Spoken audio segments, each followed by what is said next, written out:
একা যেতে হবে।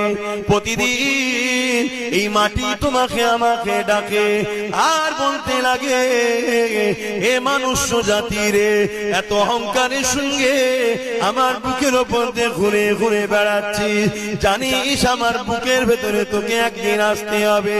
আমি কবর একা থাকার জায়গা, আমি কবর পোকামাকড়ের জায়গা, আমি কবর অন্ধকার জায়গা।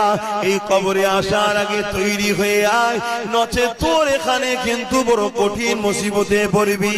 এ যুবকেরা, তরুণীরা, বাপেরা, এখানে এতগুলো বাপ ভাই বসে আছে, মা বোনেরা দূরে দূরে আছে, কেউ কি বলতে পারবেন কালকে তো দূরের কথা, আজকে সূর্য ডুবার আগে আপনার জিন্দগিটাও ডুবে যেতে পারে।